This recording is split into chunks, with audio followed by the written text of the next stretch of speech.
Welcome to a brand new Mind Prosperity video where we're going to speak to Hein du Plessis from Brand New, and we're going to teach you, or he's going to teach you about branding and logos, as he is a branding expert. Hein, welcome to our channel and thank you for being here today. It's a great privilege. Thank you for having me. So I want to know, how does branding and the logo have an impact on people's perception in the market? The biggest mistake people make is to think that a logo is a brand. Wow, okay. A logo is not a brand. A logo is part of the bigger branding exercise, the part of the bigger branding strategy that you must have. So everything is strategy.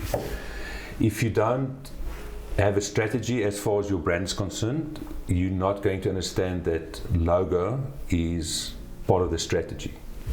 Your tone of voice is part of the strategy. Everything that you do impacts on the brand.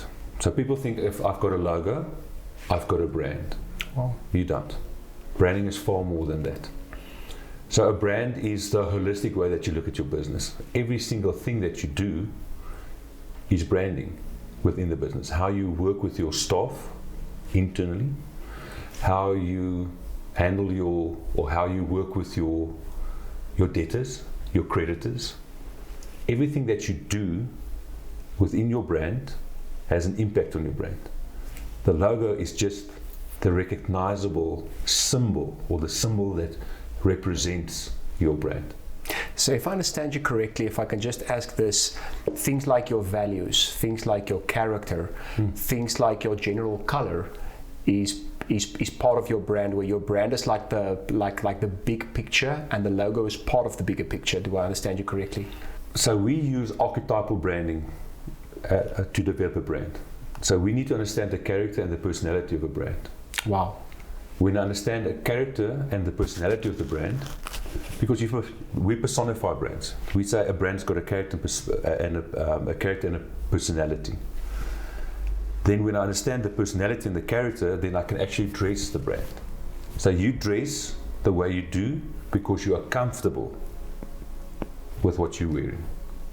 If I have to dress you in a skirt, short, a skirt, but if I have to dress you in sterling shorts, or boorbul, let's say boorbul shorts. Okay, you're going to show your legs, and a two-tone shirt, and rugby socks, and fellies. Will you feel comfortable with that? No, it's not my personality. Aha, it's not your personality. Oh, okay. That's very, very good. So sometimes we interpret and we decide what the client would like, but without understanding the character and the personality. And then I want to sell you what I think and how you should look visually. But then you don't feel comfortable. You don't have confidence. You cannot go out and represent the true you. So that's why if we understand the personality and the character of the brand, we can then develop the visual identity around that.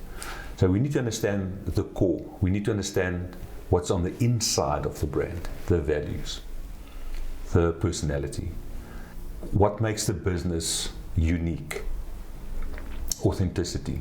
Then when we understand that, we can dress it, we can design a visual identity. And then you also asked that, what role does the logo, the brand play in perception? Yes. Because everything is perception. We believe that brand development is perception development. Brand maintenance, or maintaining a brand, is perception management. Wow, that's good. Okay. So everything that you do creates perception. Your visual identity creates perception. So without an image, you cannot create perception. So if I have to ask you, do you know Steve? Who's Steve?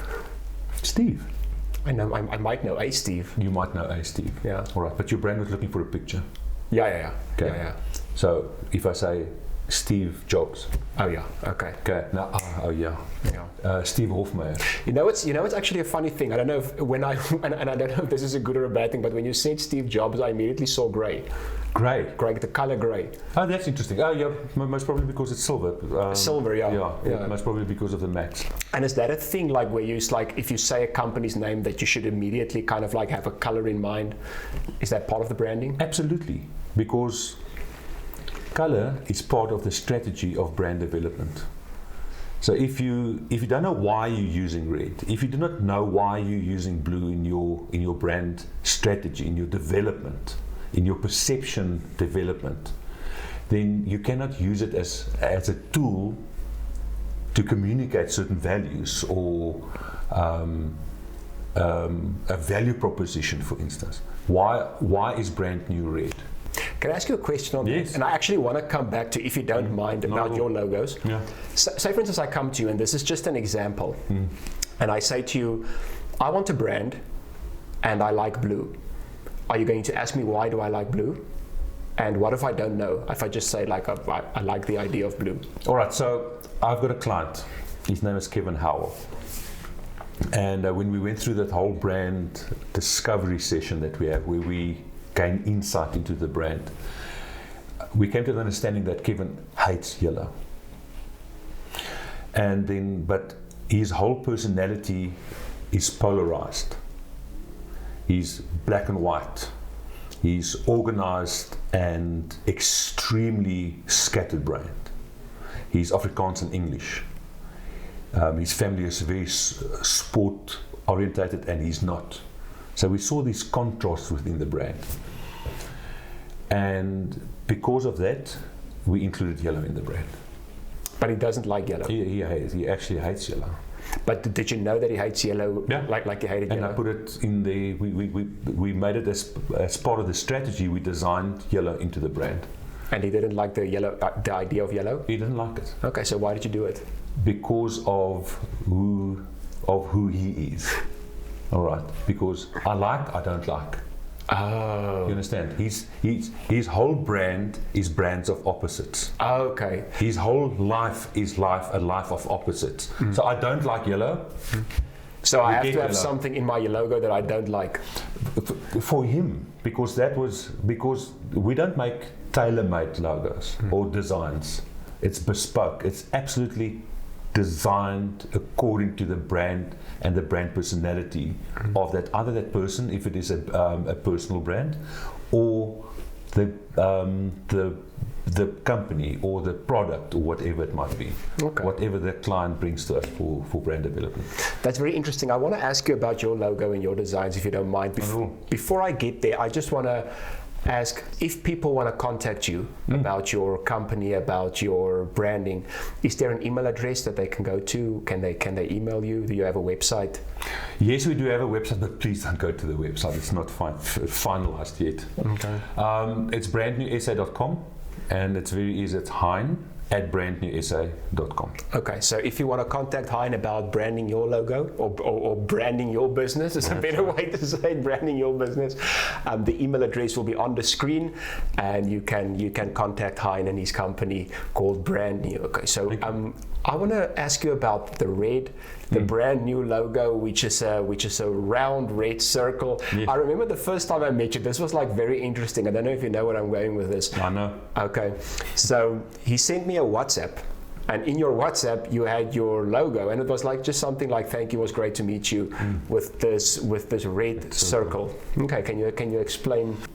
I was sitting on my couch one evening, and it was either a song, or I was looking at a news bulletin, or I heard something on the radio. I can't remember exactly what it was, but somebody said brand new. And then I thought to myself, brand new is a great name for a brand development agency. And I quickly hopped onto my cell phone and I googled to see if brand new the domain was available. .com was not available, but brandnew.co.za was available, and I registered it immediately. Then when we did our own internal brand audit, discovery, insight session, I wanted something very, very specific. So everything that we do, it's about branding. So that's the main emphasis on the word brand. But the way that we have used the word new is brand to the power of new. That's why we positioned it smaller and next to brand. So it's brand to the power of new. Wow. Then I wanted to use a circle specifically because when you look at a challenge and you look through it, you look at that challenge through a shape. And let's say, for instance, you look at a challenge through a diamond shape. You will say, but let us extract value. And you only look at that challenge to see what value can you gain from that challenge. So there are few shapes that you would be able to do that with. Mm-hmm. And a circle, when you look at a challenge through a circle, you look at accuracy. Wow. And that's specifically the reason why there's a circle in the logo. There's a client of mine in Pretoria. He phones me one day, he says to me, who did your logo of your business? I said, no, we did it ourselves. He said, you should have gotten somebody else to do it. It's just a red circle. I said to him, but it is the world's most famous red circle. Do you know that? And he said, what do you mean? I said to him, have you never, but if you look around you, you'll see red circles everywhere. You know that Captain America, you know that there's on his shield, he's got 2 red circles. And he actually recognized from us how powerful a red circle is. And he decided to put 2 red circles on his shield. And everywhere you'll recognize and you'll see red circles. So we build brand association through the red circle. But the original reason why we use the red circle is when we look at a challenge, we want to make sure that we're accurate. So our red circle represents SAT, simplicity. We believe in simplicity of design. Leonardo da Vinci said that simplicity is the ultimate sophistication, and that's what we work towards. A is being accurate, and we strive towards that everything that we then deliver to the client is accurate, but we're on target as well, and that's what the SAT is for. T for being on target. By the insight that we gain when we speak to our clients, we're very good listeners. So what is our superpower? It's listening, understanding, gaining insight, and then translating that into a visual identity that represents the brand. SAT, simplicity, accuracy, being on target. Brilliant. And red? Yeah. Okay, why red? I don't like red. You'll see that I've got blue on. I should have actually worn a red shirt. But my favorite color is blue, ever since I've grown up, being from a child. But red is part of the brand strategy, because blue would not have worked there. Although blue is creative and it's blue sky and potential and all those things, red is a call to action color. It's active. You also see in the movies when this is a weird example to use, when somebody draws a gun on another person and they're aiming, you see this red dot on the person, and I think that's the kind of where the SAT thing comes in. Absolutely. If you for instance in a movie take a blue laser and put it on a person, blue laser, it doesn't have that impact. No, it doesn't have that impact. Absolutely. So when it comes to branding, it's not just about what you like, it's about what is going to work. Yeah, because sometimes what we like is not relevant. What we say to clients, people say, or our clients say, do you want to hear what I want or what I like? I said, you can tell me, but I'm not going to listen. But you said you are some of the best listeners. Yeah, it's a little bit of a contradiction. But now then we start with questions. Okay. Because they would think, I want winds in my brand, or I want water ripples and things like that. So what we do then is we go through a discovery session where we ask linear and lateral questions. There we gain insight into the brand. So we listen very carefully to what the client says when we prompt them with questions, but we don't necessarily listen to their wants, what they expect should be in a logo. Because otherwise they could have done it themselves. It's like going to the doctor and the doctor says, okay, Albert, what's wrong with you? And you can say, no, doctor, I've got a whatever, and you diagnose yourself now. Or The you can doctor has to speak to you and they has to diagnose you. Or you can say, doctor, I'm here because I want you to prescribe. Absolutely. Yes. Yeah. So I want to ask this: Can a person overbrand or underbrand? Like this is too much or this is too little? Yes and no on both sides. I think you can overbrand sometimes. That people, but it depends on how you communicate. Because remember, everything that we do is communication. The easiest way to explain, because people say, what is branding? And we can go into a debate. What is marketing? And everybody will have a different answer. It's communication. Okay, that's interesting. Everything's communication. So basically, so you say when I design a brand and I put my brand out there, I want to tell you something. And I want to tell you something without you even meeting me. I want to tell you something without me even trying to explain to you what I'm trying to tell you. Just by the look, I'm trying to tell you something. Is that what you're saying?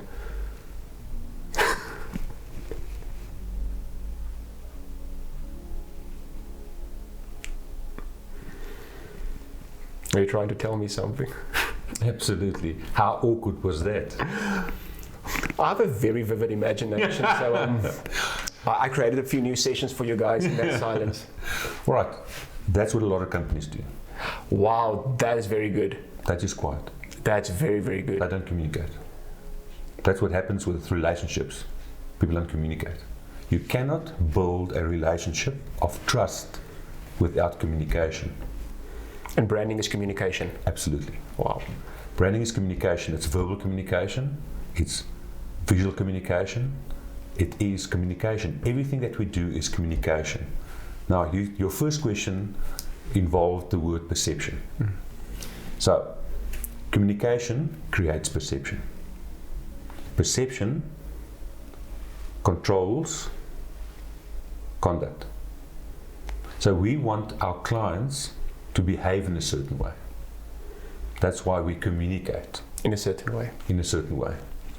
But I want to build trust so that my clients can bring their business to me. They can entrust their business to me, that I will do the best for them if I don't communicate that. So if I communicate properly, I create a certain perception. That perception will control behavior. And how do we want to control behavior? Not in a bad way.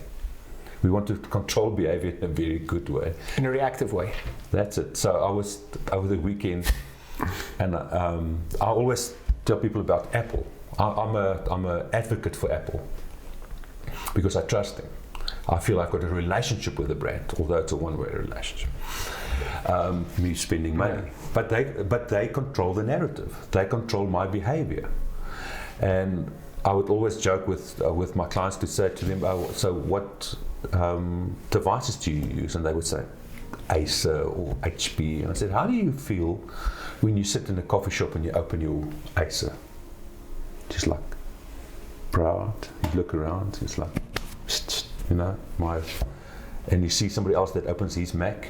You go, share values. Nobody that I know looks out across the coffee shop and says, "Oh, there's another HP user." They don't. But if there's another Mac user, we share values. Okay, because you both like the same product. Okay. So this weekend, my Mac was lying on the table, and I walked past and went, I blew kisses to my Mac.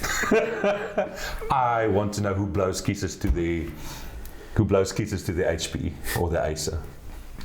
You understand? Yeah. They control my conduct, my behavior, through the perception. So what perception do they create? It's creatives that use it. It's people that are different, people that challenge the status quo, people that are thinking different. They want a tool that is properly designed, well designed. Mm-hmm. It says something about me, and that's what branding is about. I want to ask this one question for you based on what you said. They challenged the perception, and I'm gonna challenge the status quo. Challenge the status quo. Sorry, and I'm gonna end with this. I don't really know how to take this question, but I'm just going to ask it straight. Does a good brand sometimes cause division or questions, or kind of like, is it a good thing if some people say, you know, I don't like your brand, it's too out there, it's too different, it's too unique, it's too Right, so a brand must always become a conversation piece. It must start a conversation. In other words, a brand must start a communication. It must start communication. So we try and we strive towards designing brands, positioning brands, so that it will start a conversation. It must be memorable.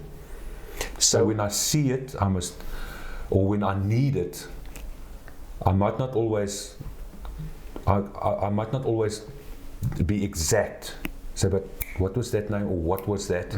But it must be memorable in such a way that when I need it, I must be able to recall it, and then go look for it. If it did not communicate properly to me, so that it's top of mind. So if it's an apple, and I can go Google apple quickly. All right, but you want to design a brand in such a way, and if I say design, it's not just the visual identity, it's the positioning. It's everything is design. So from your internal systems, although we're not involved in internal systems, we are part of a collective, people that we can refer our clients to, say, but we need internal systems to be developed. We need software, we need websites, we need whatever the brand might need. We are part of a collective where we would be able to refer to, but everything is design. Don't know if I answer your question correctly. Maybe just go back to, can I under brand or over brand? You can, because some people are just too quiet and other people are just too much in your face. But the question is, how do you think Coca-Cola is over branding? Do you think Apple over brands? Apple definitely not. They don't. Yeah. No, Coca-Cola also not. Not. Yeah. But it's a way of communicating that it's not intrusive, it's not invasive, it doesn't disrupt in such a way that you say, but I don't want to hear your message any longer. It's relevant. Sure. I heard somebody once said, I cannot remember who it is, but I think it was Ed Milet. I might be mistaken, but he said, you don't, when you speak to people about what you do, you don't have to try to convince them. You just have to show them how convinced you are. Absolutely. Do you think that's relevant when it comes to your branding? Absolutely. Look, people bind to people. If I'm passionate, and that's why we always say that branding is always an internal exercise first. When you want to go through a brand exercise, you don't do it for the market. You don't do it for your clients. It's not external. It's always internal first. That's very good. Right. Because you need to set a standard first somewhere. And where do you set that standard? With you. Internally. So internally within the company, you have to set your standard. Internally, people have to be passionate about the brand. They have to be emotional about the brand. They have to be invested into the brand. They have to be proud about the brand. Then you can take that passion, you take that energy, and you put it into the market. It's beautiful. I love it. And that's why branding is always an internal function first. If I believe in my brand, I can go out and I can go sell it. If I'm not confident about my brand, my business, nobody will buy it from me. If I'm not passionate, I don't have energy, nobody's going to buy into it. It starts with me. So where do we set the standard? We set the standard internally. That's very good. Then we become the standard externally. Branding is setting the standard. Wow. I loved what you said at the end, and I think that's such a great way to leave our listeners with. I love the part of passion and emotion, because I've realized if you can stir an emotion within a person, absolutely, that's where you're going to win the game. Hein, thank you so much. May I do one more exercise with you? Yes. All right. I want you to close your eyes. I want you to think about something or someone that you love.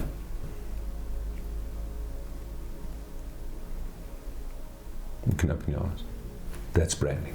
Wow, I love that. That was so good. That was so good. Do the exercise at home. It will really. Absolutely. Yeah, I love it. There's an emotion. Yeah. Thank you so much, Heinz. This was brilliant. Thank you very much. I really appreciate the opportunity. Thank you guys so much for watching, and we will see you guys soon again from Mind Prosperity. We love you and we are passionate about everything we can give to you. See you soon again. Goodbye. Goodbye.